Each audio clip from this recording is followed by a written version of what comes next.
Hey, what's up, YouTube? This is Eddie B, reporting live from my vehicle today. So today I want to share my testimony with y'all. I was born in Cape Verde. I came to America when I was 2 years old. We moved to Brockton when we came to America. That's where we migrated to. That was late 80s, early 90s. Pretty crazy time in Brockton. Growing up, I bounced around a lot. My parents had to work hard, and they tried their best. I give them that. They tried their best to afford us a life where we could do good, and I really appreciate that, I really do appreciate that. No matter how hard a parent tries, a child can still become a product of their environment. I was learning a lot at an early age. I remember being about 6 or 7 years old and being at the bus stop. And I remember this man came to me, approached me, a man who sold drugs, obviously. He had a big wad of cash in an envelope. And he came to me, he said, hey, what's up, youngin'? You trying to make this kind of money? I'm looking at that wad of cash, like, oh snap. And that got the whole thievery and wanting for cash. Just being around with the neighborhood kids. I had an older brother who introduced me to a lot at an early age. I remember trying out weed at an early age, talking about girls at an early age. I had certain other relatives of mine that exposed me to pornography at an early age. This is all within a span of like 6 to 9 years old. Got into a lot of neighborhood fights early on. I would break into people's houses. I was so young, and we were over here doing all this wickedness. So around the age of 9 or 10, I got into hip hop. I always listened to hip hop, but around that age, I actually started writing. I remember one day, my brother came into the room and just said, hey, let's write a rap right now. Just don't think too much about it. Just first thing that comes to your mind. And upon reading my lyrics, I remember my brother looking like, whoa, you might actually have a future in this. But nevertheless, there I was, hip hop was in my life, and I was still getting into fights, still doing a bunch of nonsense. By the 7th grade, I actually caught my first case, assault and battery, getting into a fight at school. By my freshman year of high school, life changed for me. I was diagnosed with cancer. I remember they dropped the news, and I remember my mom bawling, crying out, and I still didn't realize how serious it was. And boy, I tell you that the following 2 years were gruesome, right? I did 2 rounds of chemo, 2 rounds of radiation, and the cancer was in my neck at first, and it spread to my neck and my chest, and it was lymphoma, it was Hodgkin's disease. I was able to fight it by God's grace, right? And to this day, I'm in remission. It's been over 2 decades now, or coming up to 2 decades now by God's grace. Now, again, hip hop is still in my life at this point. Now it's becoming more solidified. Why? Because an agency called Make-A-Wish Foundation, and they do some great things. Make-A-Wish Foundation, they ended up giving me a recording studio. It served some good, I would say, because I had a lot of people in the studio rather than in the streets. But nevertheless, the things that we were doing and talking about within our raps, within our songs, were also damaging and negative. The power of speech is serious. For the most part, for the majority of it, it was no good. It was a negative thing. There'd be a lot of smoking and drinking involved. Come graduation time, still wasn't sure what I wanted to do in my life professionally, but I knew, for sure in my mind that I'd become a rap artist. I went to college pretty much to make my parents happy. I knew for them it was a big deal, but my mindset wasn't in school. You see, and that could be a bad combination. Still ended up having legal issues. Lost 2 major opportunities at 2 really good schools. I ended up getting locked up for something totally unrelated to school at all. But more so, those demons that were haunting me, right? I found myself in jail for armed robbery. I definitely had angels looking out over me. I know the Lord was looking over me. I remember being in there and even making a plea with the Lord and saying, God, if you get me out of this, I'll serve you. In my heart at the time, I was for sure. I wasn't trying to play games, I was really like, in my mind, I was like, God. I didn't know who God was at that time, but because of my cancer experience, I knew there was a God. I just didn't know the way to it. Mind you, my parents, they believed on Jesus. My mom is Christian, and my dad is Catholic. So I was looking out for me. I ended up getting out with a co-op, but nevertheless, as soon as I got out, there I was doing wickedness all over again. Another robbery within like months. The first day I got out, 2 old buddies of mine came by and we was already, smoking a blunt. This time I decided, I'd open up a recording studio. Finally, this opportunity arose. Opened up the recording studio. Still in that environment, still in that place where more and more negative influence was all around me. People from the Boston area, people from different gangs, all coming to me because I had the cheapest rate, and having my background, I was able to relate, and I was real personable, and I had a real passion for the music stuff, I was really trying to make it. So with that being said, still in the studio environment, really trying to make moves, at a certain point, right around the end of 2010, going into 2011, had some financial hardship hit my mom. She was going through some things, and then I myself ended up getting my girlfriend pregnant,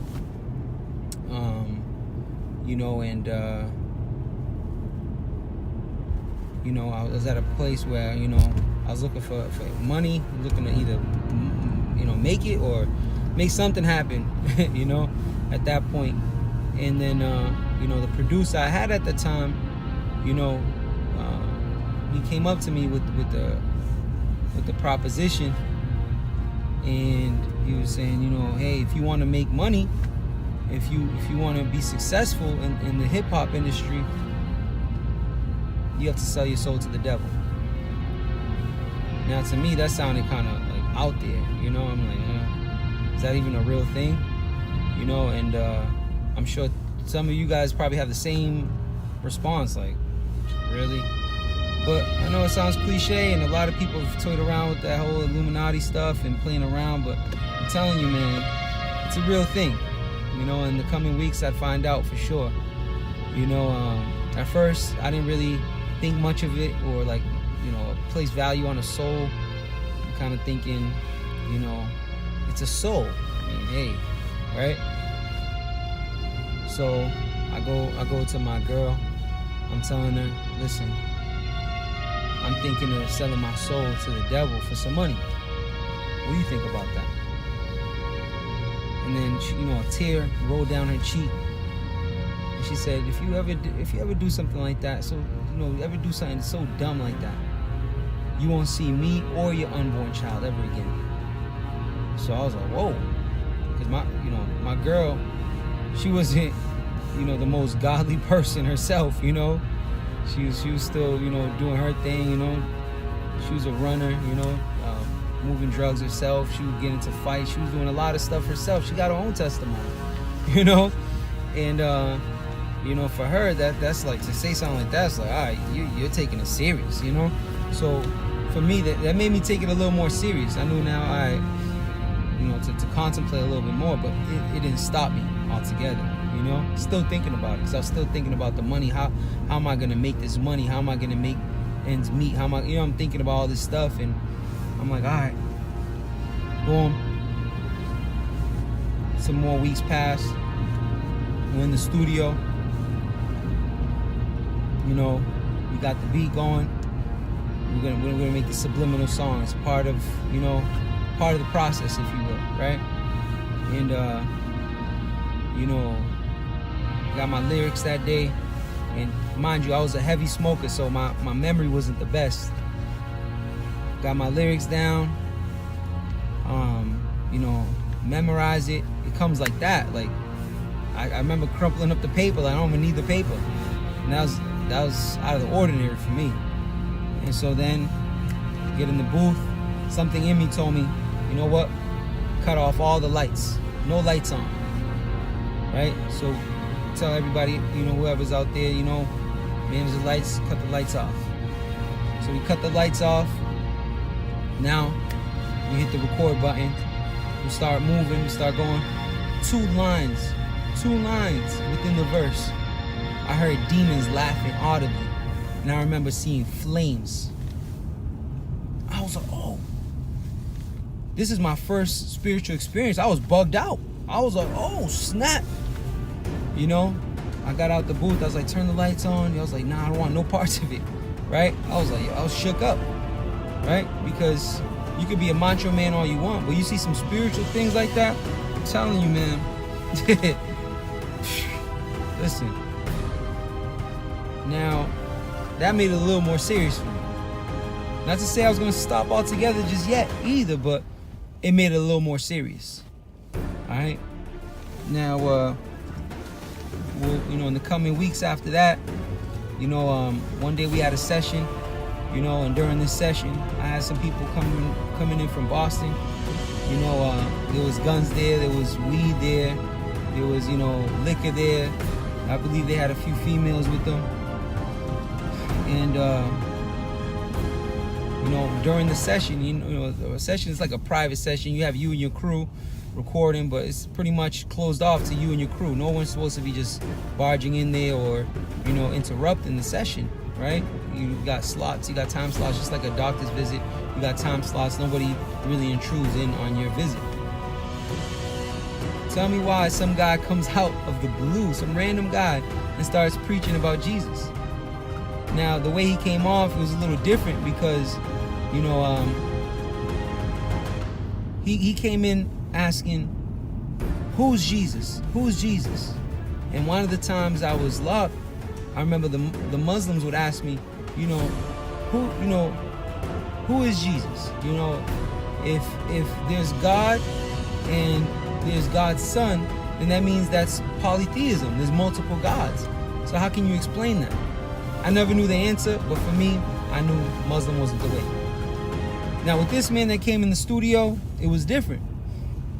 Because he asked who Jesus is, but then right away started getting into, you know what, if you don't know who Jesus is, and you depart from this earth not knowing who Jesus is, and him knowing you, then you'll perish. And he kept going and going and going, and you know, we tried to throw everything at him. A few of the young heads tried to throw some things at him, you know, trying to disprove the Bible. And then also, you know, I came in trying to hit him with some things, you know, saying man made the Bible and things of that nature, and just a few things that I'd learned along the way, trying to disprove the Bible, discourage them. Like I've discouraged many other Christians, you know, or at least attempted, right? And no matter what, this guy was just through the power of the Holy Spirit I know now, just chopping down everything I said, and I'm like, whoa. So at this point, you know, he made some great points, but pride. I was like, no, you know, I don't want to hear none of this, man. You know what? I'm gonna get another bottle. You know what I'm saying? One of the young guys is like, yo, go get a bottle, man. Give him the money. Sent him to get a bottle. You know what the man shared that night didn't really register until the coming weeks. One day, you know, on my way from work, actually, you know, I saw an opportunity to rob yet another person. Went ahead and robbed that person. It was right near JFK UMass station, you know, and you know, got by the skin of my teeth, man. It's like, just got by, just got off. You know, I escaped.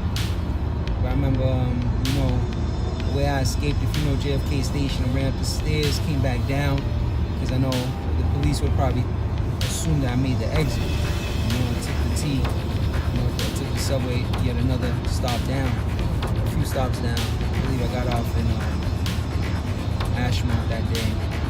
But there I was at first ducking behind the pillar, and I remember just thinking, man, here I made a promise that I would never rob again, and yet here I am, still robbing. You know, and then finally that man's words was ringing in my ears, ringing, right? Because one thing he said that stuck, that like was resonating in me at that moment was, if you ever told yourself that you put away a certain sin or bad habit and couldn't find the strength on your own to do it, it's because you're a slave to that sin. I finally realized I was a slave. I finally realized, because I made myself a promise that I wouldn't rob, I wouldn't steal anymore, and yet here I was, right? And I was beat, I was torn, right? And I knew it was time for a change. Now, how to make that change? Here comes the seeking part of my testimony, right? So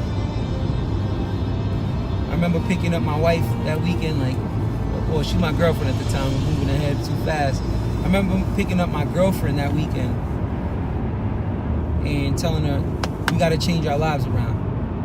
I had this crazy encounter, you know, and I had this crazy experience. Listen, we gotta change our lives around. She didn't want to hear it, you know. She didn't see a need, you know. She played it cool, but she, you know, you could tell, you know. And how, you know, looking back on it, how could I expect her to have the same conviction, right? I just had my own experiences, you know, and it's not this. Everybody, you know, grows at their own pace, right? Nevertheless, you know, that weekend, my mom invited me to church, and I hadn't been to church in so long because just chasing that money, chasing that paper, you know, and, you know, living my own life, you know, just living life according to my own selfish needs and desires and agenda, right? And so I decided to go to church. I said, you know what, it can't hurt, because look at everything I've been going through, right? And here I am, I'm looking for, you know, I'm seeking right now, right? I'm trying to find the way. How do I change my life? How do I get rid of this? How, you know, what do I do? So I go to church. In that church, I hear the parable of the prodigal son. I'm going to give a very rough paraphrase. You have a landowner who has two sons. If you think about like a farmer, he has two sons. One son is faithful and does exactly as the father says, and, you know, he's obedient and he's diligent. He's doing his work on that father's farmland. The other son, he's, you know, he has ideas, he has ambitions, right? He wants to come up with an easier way to make money and to, you know, to live life versus living on his dad's farmland and earning money the old-fashioned way, if you will, right? So after much pleading and much persistence, because the dad wasn't so, he wasn't so keen to the idea at first. But, after much persistence, he granted his son his share of his inheritance so he can go ahead and live his dream. Now, his son goes off into the world. He wastes his money with prodigal living, fast living. He's spending money here, spending money there, living the fast life, women, all that. Next thing you know, he goes broke, he goes dry. He's humbled to the point where the only person willing to let him eat or feed him said that he would have to eat from his pig's leftovers. He asked a different landowner, a different farmer, to eat, and that farmer said, "You know what? You can have my pig's leftovers." Now, when he finally came to his senses, he said, "Whoa." When he realized the low he was at, he said, "Whoa. My father's servants, not even his children, his servants, my father's servants live better than this. Surely I can go back. And if I tell my dad, 'Dad, you don't have to call me a son anymore. Just call me a servant. I'll be a servant.' Then he'll take me as a servant." So he humbles himself. He makes his way back to his father's land. Now, his father, when he sees him, he doesn't even await for his son to come all the way home. Rather, he spots him from afar off, and he tells his servants, "Go and kill the fattest calf. We are going to make merry. For my son was lost, but now he's found." Right? So he goes, he meets his son. His son is ashamed, he's feeling low. He did all this wrong. Consider yourself, if you've done wrong, and you've had to make things right, and you had to humble yourself. And yet, you know what the father does? He puts on his finest linen. He gives his finest linen to his son. And he puts a ring on him and says, "Son, don't worry. Those wrong things you've done, don't worry. You were lost, and now you're found. You were lost, now you're found." And when I heard that message right there, I responded to the altar call. Prior to that, I never really took altar calls seriously. I always thought they were a sham or people just going up there for show. But when I felt that pull, that grab from God, I knew this was the moment to go forward and never look back again. That parable hit me on many levels because, I was raised in a Christian family, and I went astray. I did a lot of evil, and I never thought that, I could have a relationship with God myself. Even all those bad thoughts I had about who God was or how to get to him, right? But yet here he is, time after time, keeping his end of the bargain, sparing me from situations. And though I was unfaithful, he was willing to take me back. And when I came back, and here I am, he's willing to take me with open arms if I would repent at that moment. Now, I come from the Cape Verdean culture, and we're big on respect. So believe, if you do something wrong within my culture, you're gonna have to go back on hands and knees, pleading for forgiveness. And I found that part so powerful in the story that, you know what? The son didn't even have to go all the way back. He was willing to. He was on his way to. But the father, being so loving, so full of mercy and grace, also came to him. And that blessed me so much. That blessed me so much.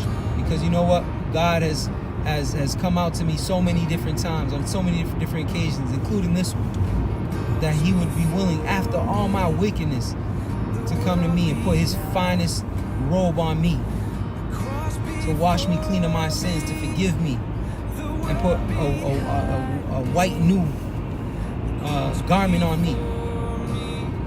And so so many different areas of that story hit me, because I was doing that fast living. I was doing that prodigal living as well. And then I knew it. This was a moment. So I gave my life to God. I gave my life to God within my heart, within my mind, right? And God would reveal that there was other parts of the process, because this was probably around late February, early March. I'm reading the Bible. I'm trying to learn, and I'm trying to digest. I didn't really have anyone to teach me like that. I didn't know which way to go, who to turn to. There's so many different beliefs, so many different things out there, but I just knew that I needed to know who this Jesus was for myself. Dude, this is like a burning fire in me. It's not even like I want to know just for head knowledge. Like, I had this hunger. All this time and energy I had spent my whole life misplacing into other things and people. I finally felt that it was harnessed towards the right direction. So I said, you know what? I want to go all in, all chips in. And so now I'm chasing, I'm seeking after God. And it was to the point where I was by my wife's bedside while she's in, she's my girlfriend. Again, I'm getting ahead of myself. I was by my girlfriend's bedside, and while she was in labor, and her and her mother, my mother-in-law now, she's pretty much cursing me out, like, what's wrong with you? You got your nose in that Bible. Don't you see she needs your help? And I'm just like, I'm sorry, I can't get enough of this Jesus. And I'm reading the parables, and I'm reading, the gospel. I'm like, oh my goodness, I didn't know all this was in here. God was telling me my purpose, my story all along.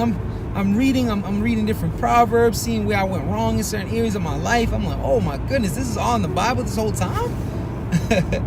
Because until God gives you eyes to see and ears to hear, sometimes you can hear those very things, and sometimes you just write them off like, eh. But when you receive that call and you answer to that call, oh goodness, he opens your eyes to so much. And I remember finally getting to a point where God put in my heart that, you know what, I need to seek out that man that came to the studio that night. And I thought that an impossible task. I'm like, how am I gonna? I barely, I don't know this man. I might have seen him around town with certain people, but I don't know him. So I'm like, all right, let me do some research. Start doing research. Start calling. Start looking around. I'm looking everywhere. I'm trying to find out who this guy is, right? I remember seeing him at a wake one time as well. So I was like, all right, I'm thinking about who I seen him at the wake with. I'm trying to describe him to people, and it's kind of like weird, But when you where there's a will, there's a way, right?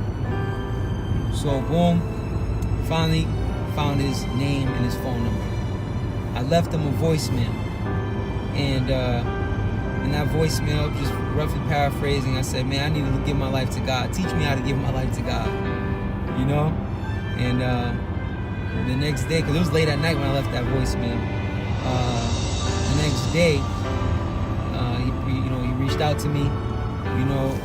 We set up a sit down, and he came by. Taught me some things in the Bible and stuff like that. And I remember when he touched upon baptism. He didn't even do it in a way where he's trying to sell baptism to me or anything. But when I heard that I could be forgiven all my sins and be cleansed, be washed, and have a pure conscience, I was like, listen, I want that. Can we do that tonight? But by then it was almost 10 p.m. and he's like, everything's closed now. He's like, let's see, maybe tomorrow we'll go to the YMCA or something. Give me a call. Best believe I called him. I called him. We set that up, and I got baptized by God's grace. I got baptized in a YMCA pool. Stop playing with me. And I made that proclamation to follow Jesus. And that man today, he's my pastor. There I was, just chasing after the Lord, learning, growing,